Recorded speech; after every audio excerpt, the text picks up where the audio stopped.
الحمد للہ رب العالمین الصلاۃ والسلام علی اشرف الانبیاء والمرسلین وعلی آلہ الطیبین الطاہرین المعصومین المظلومین الذین اذهب اللہ عنہم الرجس وطہرہم تطہیرا.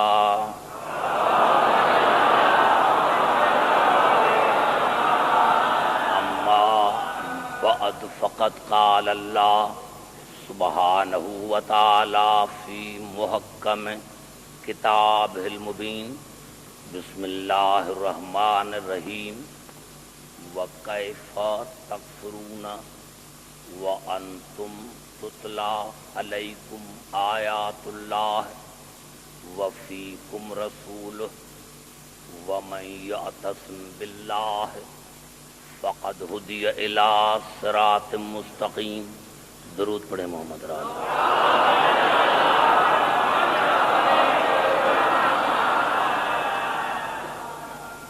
حضرات سامعین، آپ نے جو مجھے محبت اور جو میری عزت افزائی کی ہے، میں نے کل بھی کہا تھا کہ نام ایک ہے، یعنی وہی حیدرآباد ہے. میں حیدرآباد میں ایک گھر سے نکل کر دوسرے گھر میں آیا. بات یہ ہے کہ آپ نے اخبارات میں جو میرے بارے میں پڑھا ہے، یہ آپ کی شفقت اور محبت ہے. حالانکہ میں اہل زبان بھی نہیں ہوں، لیکن ہاشم بھائی نے، آپ حضرات نے جس محبت کے ساتھ مجھے بلایا ہے، پوری کوشش کروں گا کہ آپ کی سماعت کا جو معیار ہے اس پر میں پورا اتروں. اور ویسے بھی میری تقاریر پاکستان میں بھی میری کسی سیاسی پارٹی سے نہ تعلق رہا ہے اور نہ ہے. میری تمام زندگی بسر ہوئی ہے آل محمد کے ذکر میں، اور انشاءاللہ میری یہاں بھی پوری کوشش ہوگی کہ میری تقریر جو ہو، حالانکہ میں اگر حدیث پڑھوں تو اس میں کوئی جرم نہیں ہے، کیونکہ میرے امام نے نہیں کہا تھا کہ کتاب کافی ہے. لیکن میں تمام مسلمان بھائیوں کے لیے میری تقریر ہے، تو انشاءاللہ میری جتنی تقاریر ہوں گی وہ قرآن آیتوں پر مشتمل ہوگی اور تمام مسلمان بھائیوں کے لیے ہوگی. میں نے اپنے عنوان میں جو آیت رکھی ہے وہ سورۃ آل عمران کی آیت ہے جس کا نمبر 100 ہے. اس آیت میں اللہ تمام عالم انسانیت سے سوال بھی خود کر رہا ہے اور جواب بھی خود دے رہا. یعنی اللہ تمام عالم انسانیت سے سوال کر رہا ہے کہ وَكَيْفَ تَكْفُرُونَ، تم کافر کیسے بن سکتے ہو؟ یہ ناممکن ہے کہ تم کافر بن سکو. اور اللہ کہہ رہا ہے مخلوق سے، تمام عالم انسانیت سے کہہ رہا ہے کہ اللہ کہ وَكَيْفَ تَكْفُرُونَ، تم کافر کیسے بن سکتے ہو؟ وَأَنْتُمْ تُتْلَى عَلَيْكُمْ آيَاتُ اللَّهِ، جب تم پر اللہ کی آیتوں کی تلاوت کی جاتی ہے. تم میں میرا قرآن ہے، جو میرا قرآن ہے، وَفِيكُمْ رَسُولُ، اور تم میں میرا رسول موجود ہے، تھا نہیں ہے. تم کافر کس طرح بن سکتے ہو؟ تم کافر کیسے ہو سکتے ہو؟ یہ 1400 برس پہلے ان سے آیت مخاطب تھی جو اس زمانے میں موجود تھے، اور یہ آیت آج ہم سے مخاطب ہے. اور یہ آیت جو ہے یہ قیامت تک موجود ہے اور رہے گی. اور آنے والے جتنے بھی انسان ہیں ان سے یہ آیت سوال کرتی رہے گی کہ تم کافر کیسے بن سکتے ہو، تم کافر کیسے ہو سکتے ہو جب تم میں قرآن بھی ہے اور میرا رسول بھی موجود ہے۔ تھا نہیں، ہے، جب ہے تو پھر ہے۔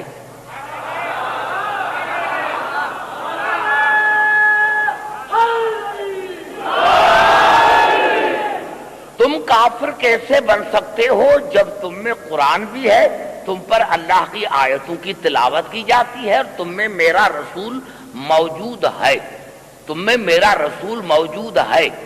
اور وَمَن يَعْتَصِم بِاللَّهِ فَقَدْ هُدِيَ إِلَىٰ صِرَاطٍ مُسْتَقِيمٍ، اور پھر جس نے اللہ کی رسی کو مضبوطی سے پکڑ لیا، جس نے اللہ کو پکڑ لیا، فَقَدْ هُدِيَ إِلَىٰ صِرَاطٍ مُسْتَقِيمٍ، تو یقیناً اس کو ہدایت کی گئی صراط مستقیم کی طرف۔ اب میں نے یہ ترجمہ کر لیا، آیت آپ کی خدمت میں میں نے پیش کی، اور میں سمجھتا ہوں کہ کم از کم اس آیت نے اتنا تو بتایا کہ تم کافر کیسے بن سکتے ہو جب تم میں قرآن بھی ہے اور میرا رسول بھی موجود ہے۔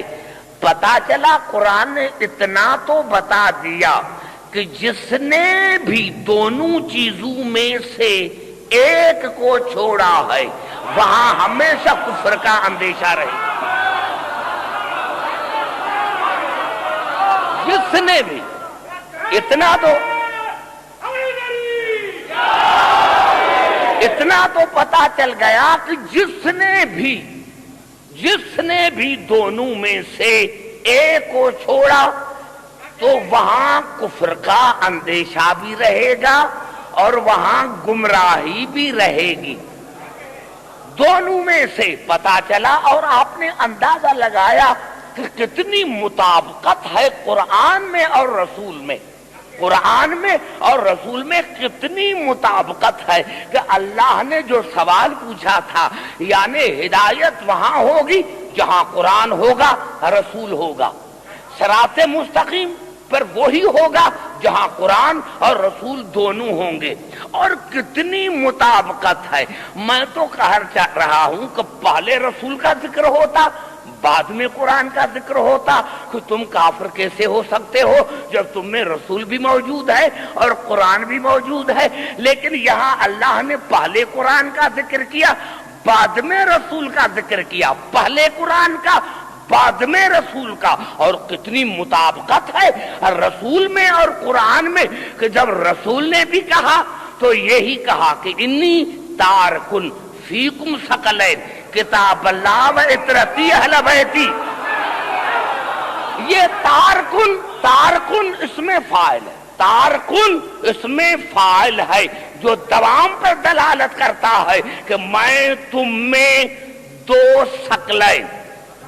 ثقلین چھوڑنے والا ہوں، قرآن اور میری اہل بیت جو میری اطرت ہے، جو میری اطرت ہے۔ میں اگر تم نے دونوں کو پکڑا اور میں آیا یہاں اور آپ نے مجھ سے پوچھا، پہلے تو تسنیہ کا صیغہ تب آتا ہے جب عزت ایک ہو، عصمت ایک ہو، جنس ایک ہو، تو یہاں جو رسول نے فرمایا کہ میں تم میں دو چیزیں چھوڑ کے جا رہا ہوں، اور وہ قرآن اللہ کی کتاب اور میری اہل بیت جو میری اطرت ہے، چھوڑ کے جا رہا ہوں۔ اب میں آپ سے ایک سوال پوچھ رہا ہوں کہ میں جب یہاں سے حیدرآباد دکن سے جاؤں اور میں آپ کو کہوں بھائی یہ ممبر میں یہاں چھوڑ کے جا رہا ہوں، یہ لاؤڈ اسپیکر میں یہاں چھوڑ کے جا رہا ہوں، یہ امام بارگاہ جو ہے میں یہاں چھوڑ کے جا رہا ہوں، آپ سارے کہیں گے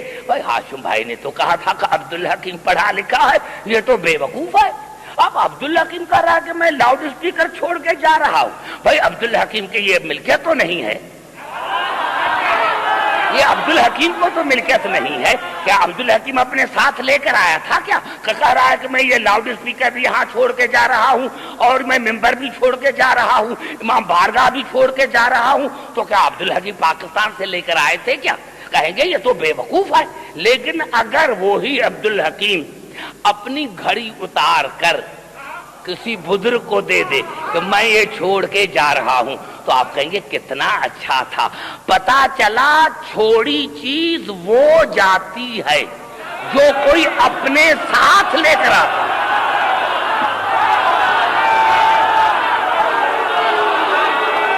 پتا چلا قبلہ، پتا چلا، پوری توجہ چاہ رہا ہوں، پتا چلا چھوڑی چیز، پوری توجہ، پوری توجہ چاہ رہا ہوں، پتا چلا آپ نعرے کم لگائیں تک آپ کو میں زیادہ مواد دے سکوں۔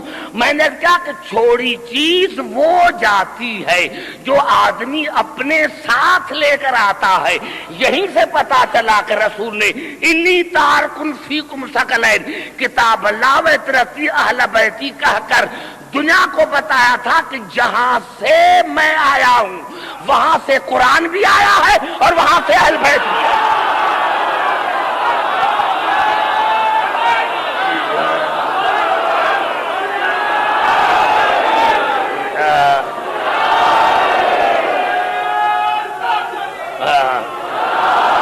جہاں سے میں آیا، جہاں سے میں آیا ہوں وہاں سے قرآن بھی آیا ہے اور وہاں سے اہل بیت بھی آئے، جہاں سے میں آیا ہوں۔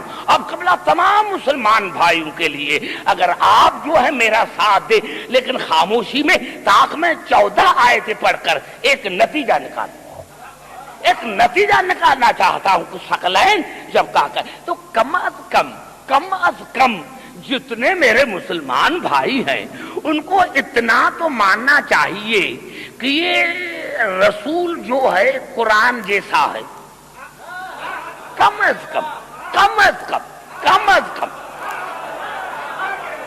کم یہ عقیدہ ہونا چاہیے کہ ہمارا رسول جو ہے وہ قرآن جیسا ہے۔ اب یہ پتا چلا، یہ تو بات کی باتیں ہیں، لیکن اب جو میں جملہ تمام مسلمان بھائیوں سے کہہ رہا ہوں، اب قرآن کیا ہے؟ آئیے قرآن سے پوچھتے ہیں کہ قرآن کیا ہے۔ تو اللہ نے سورۃ نحل میں ارشاد فرمایا وَنَزَّلْنَا عَلَيْكَ الْكِتَابَ تِبْيَانًا لِكُلِّ شَيْءٍ وَهُدًى وَرَحْمَةً وَبُشْرَىٰ لِلْمُسْلِمِينَ۔ یہ قرآن ہدایت ہے، یہ قرآن تبیان ہے، یہ قرآن رحمت ہے، یہ قرآن بشارت ہے۔ اور پھر اسی اللہ نے ارشاد فرمایا سورۃ اعراف میں ھذا بصائر من ربکم وہدی ورحمۃ لقوم یؤمنون۔ یہ قرآن عقل ہے، یہ قرآن دلیل ہے، یہ قرآن فکر ہے۔ اور اسی اللہ نے پھر ارشاد فرمایا سورۃ نساء میں لیکن اللہ یشہد بما انزل الیک انزلہ بعلمہ۔ یہ قرآن علم ہے، توجہ چاہ رہا ہوں، یہ قرآن علم ہے، عالم نہیں۔ یہ قرآن علم ہے، پوری توجہ چاہ رہا ہوں، یہ قرآن تبیان ہے، ہدایت ہے، بیان ہے، اور یہ قرآن بصیرت ہے، عقل ہے، دلیل ہے، فکر ہے۔ اور یہ قرآن میرا یہ قرآن جو ہے اللہ نے فرمایا کہ دیکھو یہ جو قرآن ہے، یہ قرآن جس کو میں نے نازل کیا ہے، یہ قرآن ہدایت ہے۔ اور پھر اسی اللہ نے ارشاد فرمایا سورۃ بنی اسرائیل میں وَنُنَزِّلُ مِنَ الْقُرْآنِ مَا هُوَ شِفَاءٌ وَرَحْمَةٌ لِلْمُؤْمِنِينَ۔ یہ قرآن رحمت ہے اور یہ قرآن شفا ہے۔ شفا کی معنی ہے پیاس بجھانے والا، یعنی اگر کسی کو اولاد کی پیاس ہے تو یہ قرآن تمہیں اولاد عطا کرے گا، کسی کو دولت کی پیاس ہے تو یہ قرآن تمہیں دولت عطا کرے گا۔ پتا چلا یہ قرآن مشکل کشا ہے، یہ قرآن مشکل کشا ہے، جو مانگو یہ قرآن دیتا ہے، یہ قرآن مشکل کشا ہے۔ اور پھر اللہ نے فرمایا جس سے میں نے سورۃ نساء میں فرمایا کہ لیکن اللہ یشہد بما انزل الیک انزلہ بعلمہ، یہ قرآن علم ہے۔ اور اسی اللہ نے اسی سورۃ نساء میں ارشاد فرمایا یا ایھا الناس قد جاءکم برہان من ربکم وانزلنا الیکم نورا مبینا۔ یہ میرا قرآن برہان ہے، دلیل ہے، مبین ہے، نور ہے۔ اور پھر اللہ نے ارشاد فرمایا سورۃ بنی اسرائیل میں ذالک مما اوحی الیک ربک من الحکمہ یہ قرآن حکمت ہے، حکیم نہیں۔ حکیم وہ ہے جو اس کو جانتا ہے۔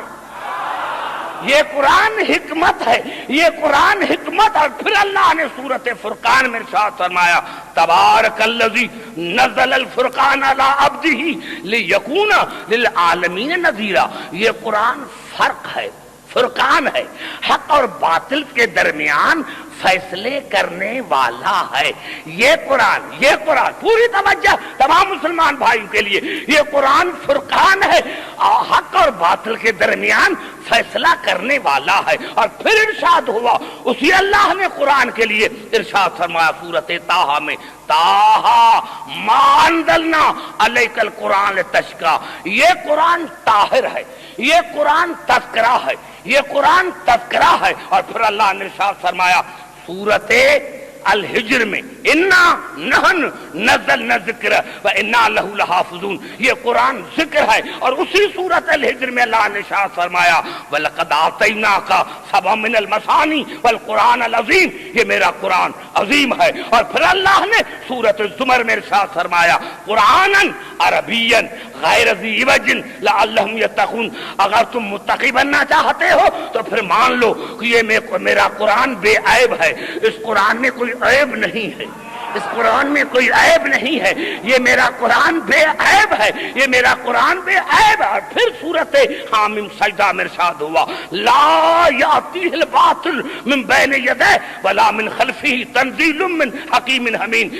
اس میرے قرآن کے آگے پیچھے دائیں بائیں شیطان کا کوئی گزر نہیں، کیونکہ یہ میری موسوم کتاب ہے، یہ میری موسوم کتاب ہے، یہ میری موسوم کتاب ہے۔ اب میں تمام مسلمان بھائیوں سے ایک سوال پوچھنا چاہتا ہوں کہ یہ قرآن جو ہے یہ بشارت بھی ہے، یہ عقل بھی ہے، یہ فکر بھی ہے، یہ علم بھی ہے، یہ موسوم بھی ہے، یہ بے عیب بھی ہے۔ اب دو آیتیں جان بوجھ کر نہیں پڑھ رہا ہوں، اب میں تمام مسلمان بھائیوں سے ایک عرض کرنا چاہتا ہوں کہ جو قرآن ہے، جو